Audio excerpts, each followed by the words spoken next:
Garbageday! Huh? No!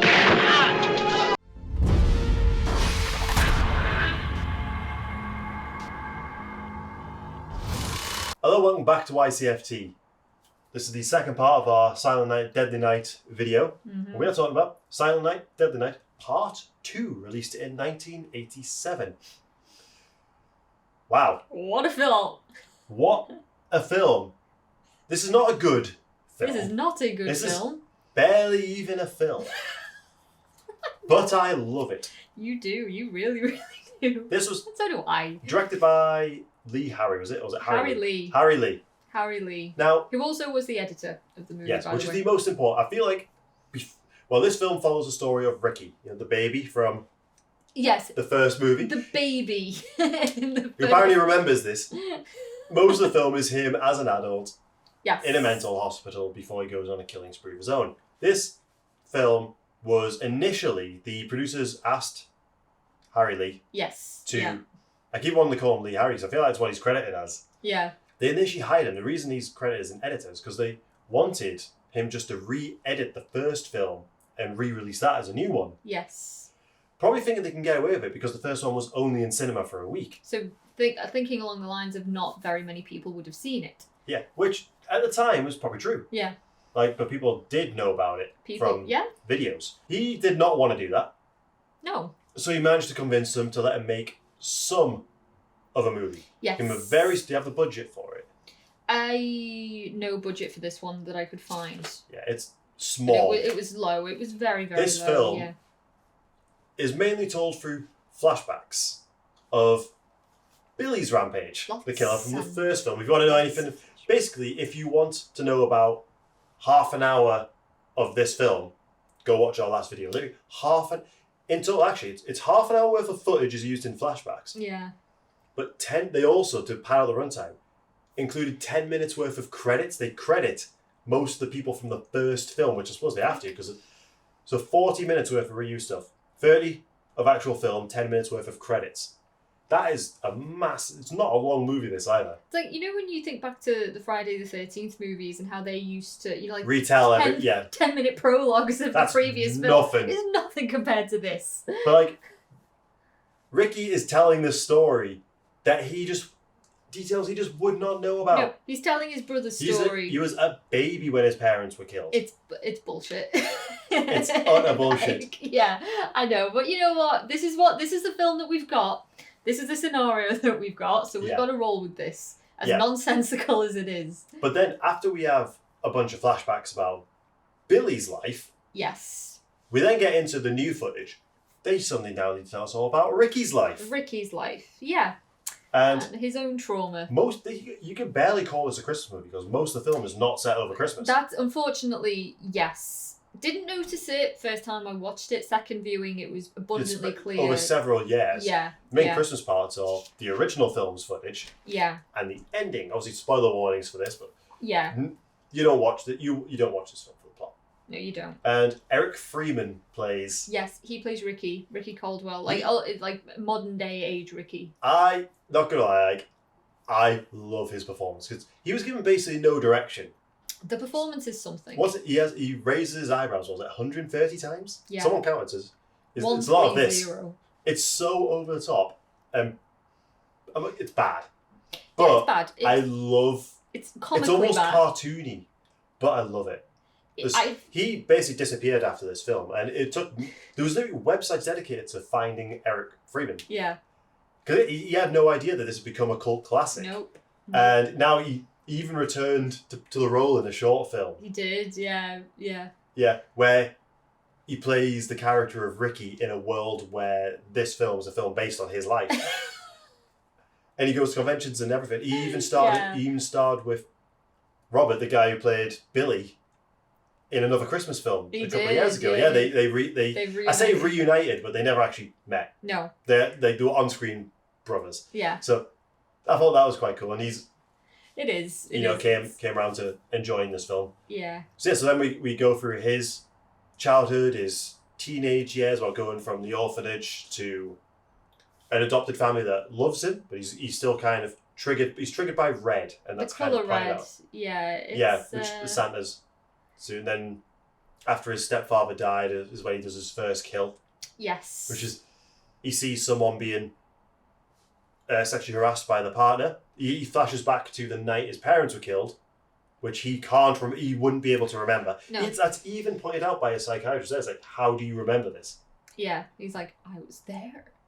It's like, it's like you were literally like I've got a theory on 5 this, but we'll months get to old. that. We'll get to that theory later.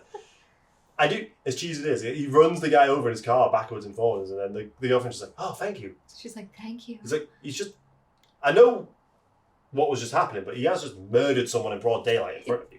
It's ludicrous, you know, what this film like tries to pass off as actual like, oh yeah, okay, I'll buy this. It's so like the amount of flashbacks that Ricky has about his brother.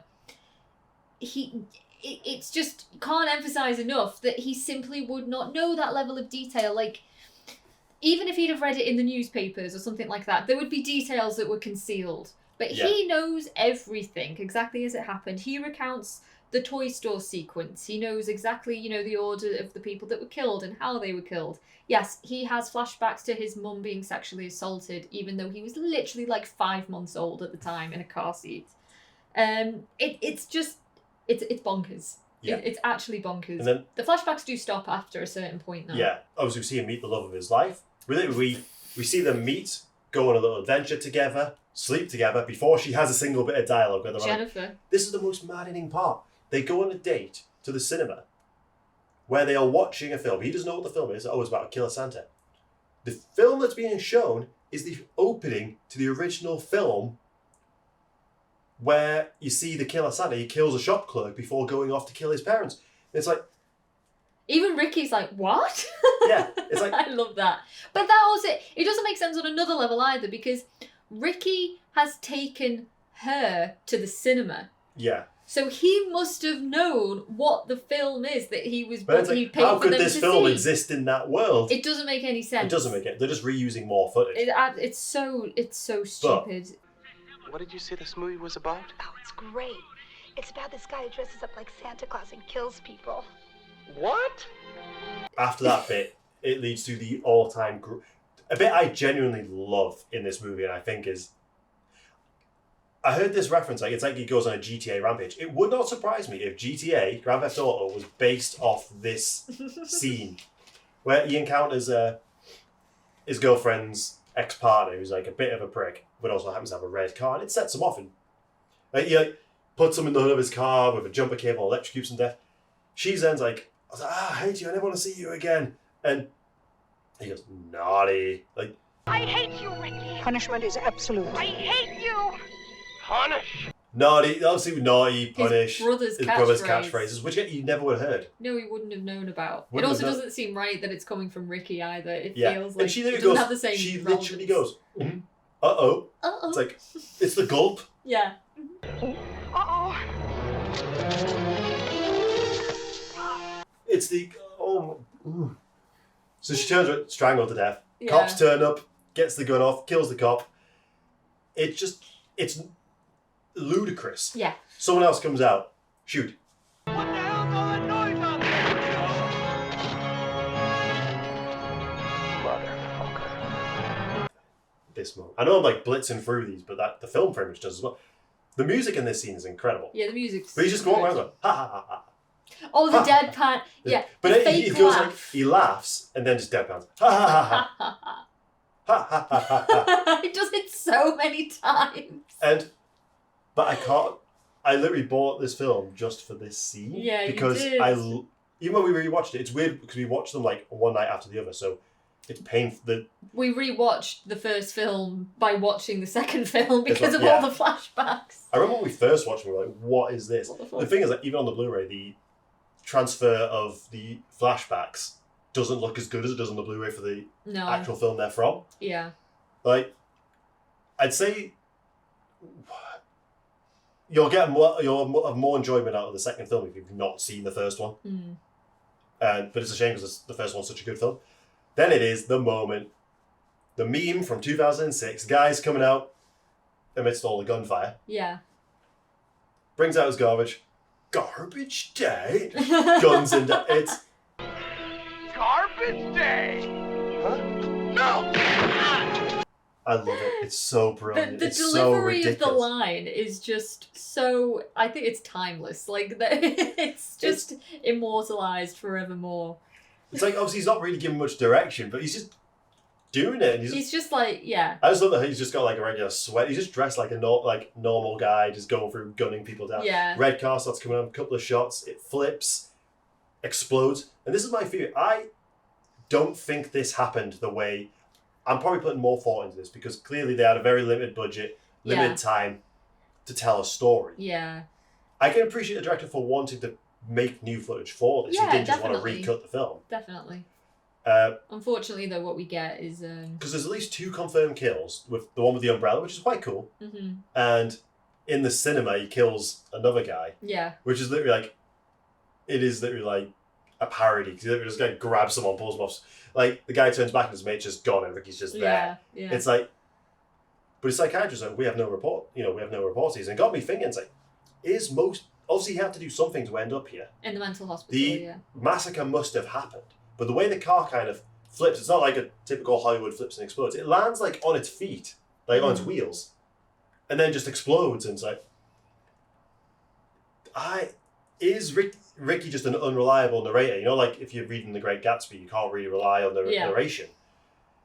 Did this happen the way he's saying it happened? Because then the film makes much more sense. Yes, if it's more like fantasy. If he obviously has killed people. Yes. Not But just the necessarily way it's that happened. whole massacre happens is so unrealistic. Yeah, and also And like out there. the love story with Jennifer too. It's told from like, you know, like from the point of view of somebody who's not necessarily thinking clearly or is like overtly romanticizing or fantasizing about someone. But does it make the film better to think that this is a fantasy? It does for me. Yeah. Okay, it doesn't at all make it a better film, but it makes it like I would understand the direction maybe a little bit more if that's what they were going for. I gotta say, I wish they'd gone with the other poster for that one where it has him with the axe. But after this massacre, and he's now modern day. He's killed his psychiatrist. Who was looking number 13. 13th psychiatrist. He's killed him with the tape. Yeah. Obviously off screen, been killed. And he heads towards Mother Superior. Yeah. Who's had a stroke, is in a wheelchair with some weird deformation. For some reason, is now like hideously scarred on her face, which is unexplained. Yeah, when she had a stroke, she could have fell in the oven. We haven't, or fell in the fire. We don't know. But it's obviously to hide that it's not the original actress. Yeah. Lillian. Even though, like, what was her name? The original Superior, Lillian Chauvin. Yeah. We saw pictures of what she looked like back in the day. Oh, she's beautiful. Absolutely beautiful. Beautiful actress. Even as she is technically credited because she's in archival footage. Yes. She is in the movie. He kills a Santa to take his suit. It just feels wrong. It doesn't feel like he's earned putting the suit on. Merry Christmas. Santa's back. No, it also doesn't make jarring to see Christmas stuff because he's lived most of his life though at this point, like fairly normal as well, with the odd killing every now and then. That's it. His killings seem really spaced apart. The ones that we know of, anyway. It doesn't make sense of why now he decides to go after Mother Superior. No. It doesn't feel like he's had loads of opportunities. Because I don't think he seems to have the same resentment towards her the way Billy did, because she also didn't punish Ricky as much. He was a good. She says he's a good boy. Yeah. She compares the two of them a lot in the first one. I do like at the end of the first one where after Billy's been killed, he just looks at Mother Superior and goes, "Naughty." Yeah, like obviously paving the way for, you know, they always intended for him to be the killer. For Ricky to go on his own rampage. But yeah, I mean, it's like when you do compare the two of them, you compare Billy to Ricky. Obviously, Billy, like we're lucky in that we get his backstory. You know, like we see the trauma and we see him develop, and like we see like why he snaps. Like we get it. You know, there's justification. There's context there. Yeah. Ricky, he's just such a random fucking dude. It's like, I can't get behind him as a killer at all. I can't take him seriously for one thing. There's no real reason because he doesn't appear to have the same grievance that Billy does. Yeah. All he's missing is cartoon sound effects, and he would just be a Looney Tune. It literally would be. He literally would be. Like some of the quotes like we get from him and you know the psychiatrist. Garbage Day obviously is one, but you know like red car. Good point. Going too fast for you, Doc. Red car. It's the way he comes into frame. Yeah, I know. Good point. And then just like disappears out of the frame. And then there's another one where he's like saying to the doc, you know, like, "Oh, are you ready to hear this?" And the doc's like, "Yeah." And then Ricky's like, "Here it comes." Here it comes. It's so He's like, bizarre. "Oh, you can call me such and such." I can't remember the doctor's names. Oh, you call me Doc. He's like, "Fuck off." Fuck off, Doc. It's like Aaron's like, "Ah." Doc. It's Oh, but the thing is, God. like, I could watch him for days. He's it's such something. It is something. It really, I'm glad, really I'm is. glad, like, he now realizes that people do actually love him as Yeah. this role. Yeah. But this film was also banned in the UK. Yeah, it was very unlucky. Obviously, it got criticism because people who'd seen the first one were like, "What is this?" Yeah. Like, it's basically a con. Yeah. It's also a bit weird when you consider what happened to the first film, and this one did get a theatrical release in 1987. Yeah. It's mad. It was But very it's like- limited, but it did get a theatrical Yeah, release. but it was banned in the UK because of Because they it refused- included scenes from the first, that were banned in the UK. and they refused to cut. But you think, like, obviously you're reusing a lot of footage, but you could, like, it's not as essential to the plot as it was for the first one. No. Or were they so sensitive about their runtime? Because I know the only thing that was cut from this film was Ricky and Jennifer's sex scene was cut down, Yeah. because apparently that was much longer. But apart from that, they used every second they could, so maybe they thought, like, the UK market wasn't worth it. It was my first time, and I assumed it was hers. It's so fucking cheesy and corny. There's just one sequence in the whole movie that I do quite like, and I think just the way it was filmed was, you know, interesting.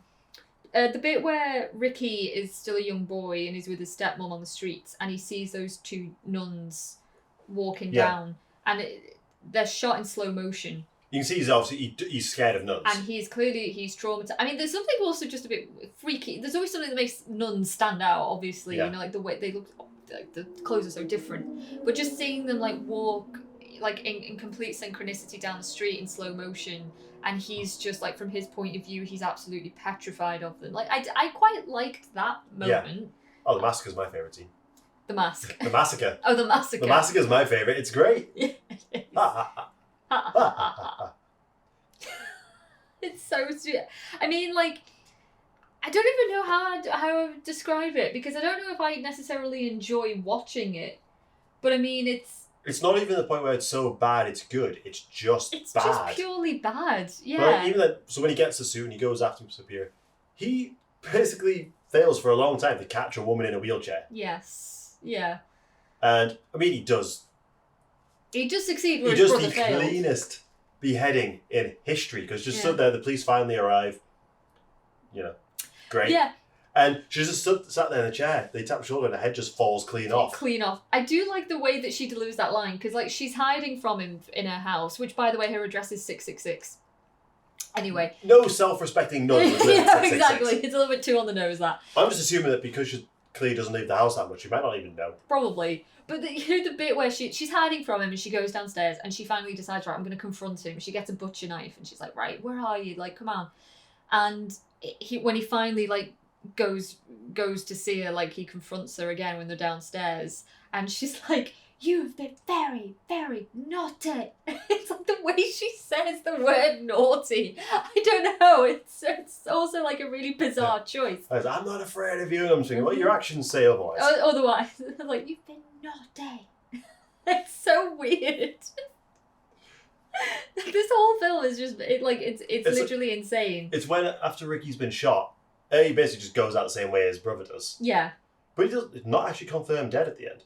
He does No. the eye opening, Does as he, if they like- thought it was going to get sequels. Yeah. Well, it did, but not with any of these characters. The other nun who turned up to the scene, who passed out, who wakes up and the head of the most The decapitated head is just, but it's also like conveniently turned towards her as well. Yeah. So she's just eye to eye with her boss. It's like that ending just doesn't feel earned. No, it's almost like, oh shit, yeah, this is meant to be Christmas. Because it does say at the beginning of the movie, when the psychiatrist session starts, like the therapy session starts with the psychiatrist, it does say that it takes place on Christmas Eve. But I mean, Which that wouldn't be happening on Christmas Eve. It wouldn't be happening on Christmas Eve for one thing, but then like all of the flashbacks that we see, it just feels like it's quite sunny and summery as well. Yeah. And then it's like the last 10 minutes he's in the Santa suit and like, oh yeah, fuck yeah, it's Christmas Eve. Yeah. It's very much shoehorned in. I mean, it's barely a Christmas movie, if at all. I feel like the controversy around the first film and its release, and not a lot of people seeing it, basically, like I said in the previous video, it ruined the chance for a really interesting franchise. It had a huge knock-on effect. It really, really Yeah, I know, did. like, there's 3 more sequels after this and a remake, but I think the 3 sequels aren't... I don't know if they're linked to each other, but they're not really... I don't think they include any characters from these 2. There's one truly great film out of them. Yeah, the first, yeah. But I have a soft spot for it, the second one, purely because of how ludicrous it is. There's nothing else quite like it. I've got to give props to the director for not just wanting to take a paycheck and re-edit the first film. He fought against the producers, got some money, and made something. You've also got to... I mean, was he hired as an editor or as a director? As an editor. He was hired as an editor because I was going to say... But he was going to be credited as like the director of part 2. Because you think about if he was hired as a director, how insulting would that be? You know, like, we don't want your original creative vision. We just want you to rehash what has already been done before. Yeah. Can you imagine how insulting that would have been? Not even refilming it, just recut the original film. Yeah. But things like if they just pitched it differently, if they just recut the first one and re-released it. Yeah. Like, but not as a second film, just as a re-release. Do you know what really the bizarre thing is though? Because this was released in cinemas, people would have actually gone to see this expecting a horror movie. It's not a horror movie. They get this in the cinema. It's barely a Christmas movie. It's not a horror movie. You never get over that. It's not scary. It's just insane. But it will live on forever. Yeah. In meme history.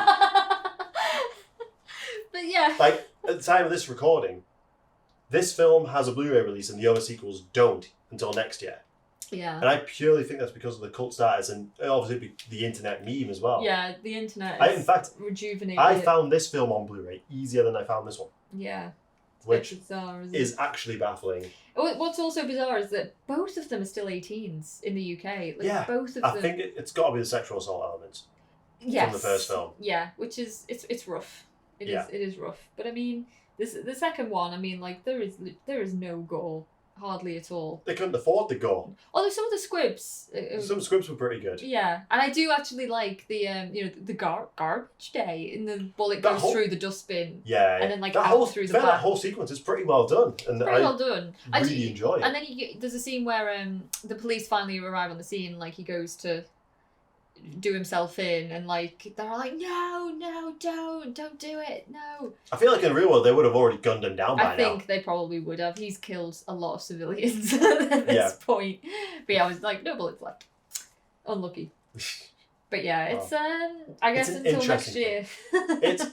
I think it is worth checking out just to see what we mean. But I wouldn't pay money to watch it. Like, watch it on Shudder. I find it really hard to recommend this film. I mean, like, I can't recommend it. Yeah. But it is very idiots like me will buy it. Yeah. It's a unique little movie. But I feel like the making of it and how it came around is way more interesting. And the aftermath of it is all way more interesting than the actual film itself. Yeah. It's like, I will watch it again if I want a laugh. Yeah. But I don't think I'll ever be able to watch the first one and the second one in the same week again, because I generally felt like I was going mad because I was seeing the same thing again. Yeah, again, a weird sense of deja vu. Yeah. Yes. Yeah. Any more notes on it? No more notes on this one. Silent Night, Deadly Night Part 2. It's a ride. It is a ride. Not necessarily a great one, but I mean, if you're a budding filmmaker, watch this film and you'll truly believe that anyone can get a movie made. Yeah. And people will fund anything. That's true. That's very true. But if you think like other franchises have dreadful sequels, it's got sticking power. That's the problem. Yeah. That's the problem.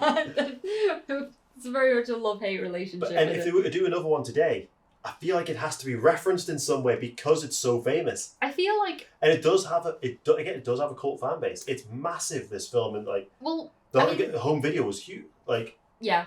To talk about enough for it to get a Blu-ray. another franchise that's just popped into my head, you know, it's Slumber Party Massacre. The first one is a horror comedy.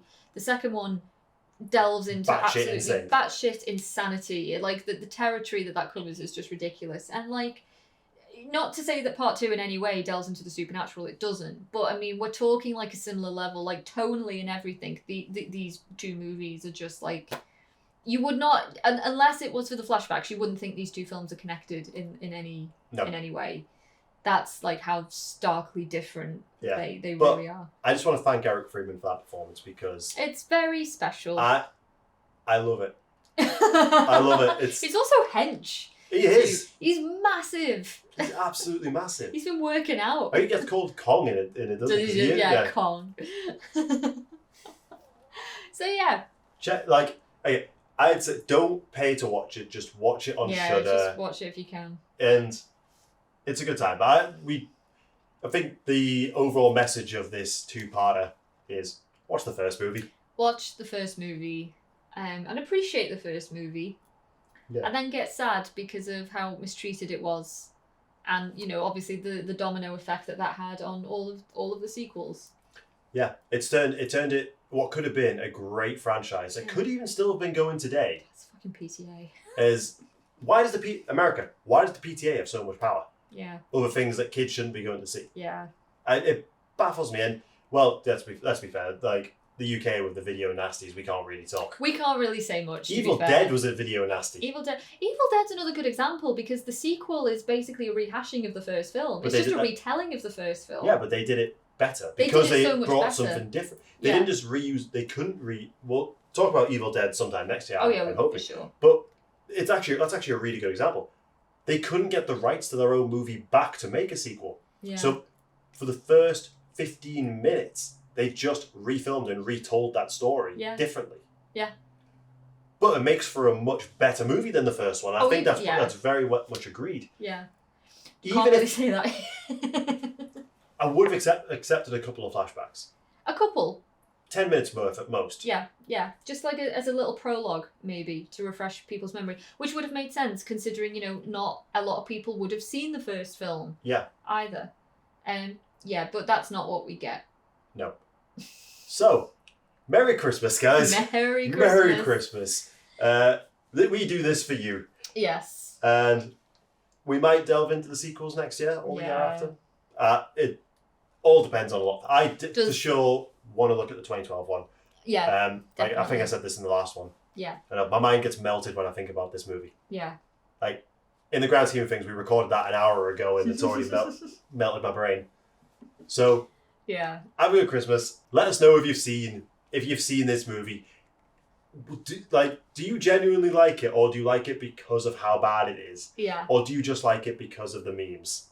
Yeah. What's your relationship with it? What was your relationship with this film? How did you find this film? Yes. Like, I only found it through the first one. Yeah. Purely because they were both on Shudder. Yeah. That is the only so thank you, Shudder, for introducing me to that. Yeah. And more recently introducing me to Chopping Mall. One day. So, yeah, thanks for stopping by, guys. Yeah, Merry Christmas. And yeah, well, we've got one more left this year. We do. At the time this is released. One more for 2022. So, next week, we're looking at Terror Train. Oh yeah, one of the very few New Year's Eve films. Boy, do we have a lot to say about.